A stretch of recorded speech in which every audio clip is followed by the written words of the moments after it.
नमस्कार दोस्तों, भूल भुलैया 3 मूवी में दिखाया जाता है कि दो लड़कियां जो अपने पिछली जन्म में राजकुमारी थी और अपने पूर्व जन्म में पिछली जन्म की बात ना याद रखते हुए भी अपने महल में आती हैं। एक तो इस जन्म में प्रॉपर्टी रजिस्ट्री करती है और दूसरी प्रॉपर्टी बायर होती है और उनको यह बात बाद में पता चलता है कि वह इस राज्य की राजकुमारी हुआ करती थी। कभी आपको भी ऐसा लगा कि क्या ऐसी कहानियां रियल लाइफ में भी हो सकती हैं? सनातन धर्म के अंतर्गत हमेशा से एक बात को स्वीकार किया गया है कि आत्मा का अंत संभव है। 1935 में महात्मा गांधी को एक शांति देवी के केस के बारे में पता चलता है, जिसमें एक 9 साल की बच्ची अपने पिछले जन्म की बातें बता रही है। दिल्ली में जन्मी शांति देवी अपने 4 साल उम्र से ही अपने पिता से कहने लगी थी कि उसका वास्तविक घर यहाँ नहीं है बल्कि मथुरा में है, जहाँ उसका पति रहता है। जब पिता ने उसकी बात नहीं मानी तो वह 6 वर्ष की उम्र में अपने घर को छोड़कर मथुरा 145 किलोमीटर दूर मथुरा पहुंच जाती है। महात्मा गांधी ने खुद एक कमेटी का गठन करके इस मामले का जांच करने का आदेश देते हैं और यकीन मानिए कि उस कमेटी को शांति देवी के द्वारा कही गई बातों पर एग्री होना पड़ता है। हालांकि 1987 में शांति देवी की मृत्यु हो गई, लेकिन उनसे जुड़ी यह कहानी हमें आज भी रोमांचित कर देती है। ऐसी एक कहानी मैंने 2022 में सुना था, जिसमें राजस्थान के राजसमंदर के किंजल नाम की एक लड़की ने जब अपने परिवार को अपने पुनर्जन्म की ऐसी बातें बताई जिससे आप भी सुनकर अचंभित हो जाएंगे। उस लड़की ने अपने पिछले जन्म अपने गाँव से 30 किलोमीटर दूर एक गाँव में होने का बताया। साथ ही यह भी कहा कि उसके 2 भाई हैं, वो आग से जलकर मर गई थी और उसे एम्बुलेंस यहाँ पर छोड़कर गई थी। उसके पापा ट्रक चलाते थे। उसके परिवार में 2 भाई और 2 बहनें हैं। खेत और घर के बाहर कुछ फूल के पौधे का होना भी बताया था। बहुत सारी पूछताछ करने के बाद उस लड़की की हर एक बातें सच निकली और वो अपने परिवार से जाकर मिलेगी। ऐसी एक कहानी और मैनपुरी में हुई थी, जहाँ पर एक लड़का 2013 में नहर में डूबकर मर गया था, जो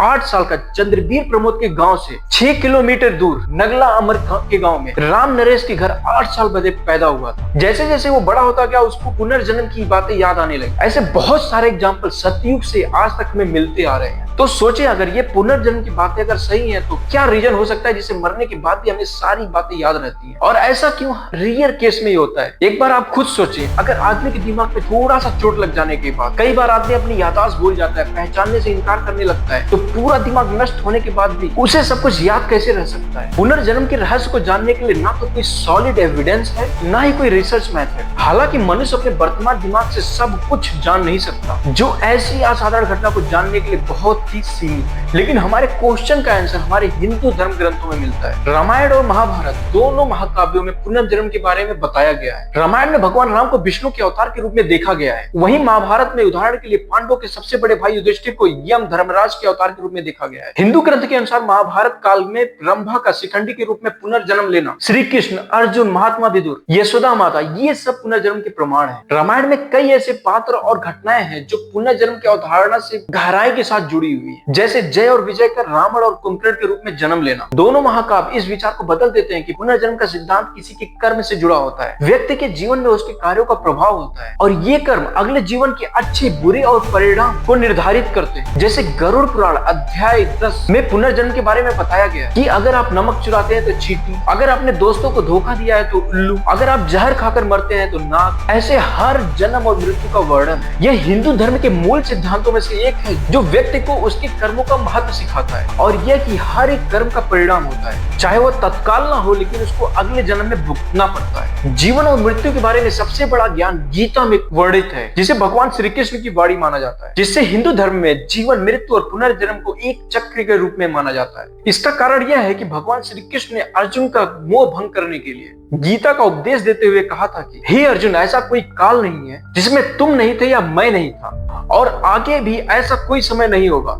जब तुम और मैं नहीं रहेंगे। बिल बैरसन द्वारा लिखित ये short history of the nearly everything, chapter 9, page number 167-168 में लिखा गया है कि इसलिए हम सभी पुनर्जन्म लेते हैं। हालांकि एक बार थोड़े समय के लिए हम जब मरते हैं तो हमारे परमाणु अलग हो जाते हैं और कहीं और नए उपयोग की तलाश में चले जाते हैं, एक पत्ती या अन्य मानव प्राणी या एक ओस की बूंद के रूप में। हालांकि स्वयं व्यवहारिक रूप से हमेशा चलते रहते हैं। प्लूटो 5वीं शताब्दी ईसा पूर्व में एक अमर आत्मा पर विश्वास करते थे, जो बार बार अवतार लेती है। हालांकि पूर्व जन्म में विश्वास रखने वाले प्रमुख एशियन रिलीजन है, स्पेशली हिंदू, जैन, बौद्ध और सिख धर्म, जिनकी उत्पत्ति भारत में हुई है। हालांकि वैज्ञानिकों को कोई भी स्टिक मेथड पुनर्जन्म को रिसर्च करने के लिए नहीं मिला है। अगर वैज्ञानिक तरीके से देखें तो ये बातें सरासर झूठ होती हैं, लेकिन ग्रंथ हमारे इस बात को प्रमाणित करते हैं। और आप ये वीडियो जरूर देखें, क्योंकि इसमें हमारे ग्रंथों, पुराणों, महाभारत सबकी डिटेल्स के साथ व्याख्या किया गया है, जिसमें आपको हर एक चीज पूरी डिटेल के साथ देखने को मिल सकती है। बहुत बहुत धन्यवाद।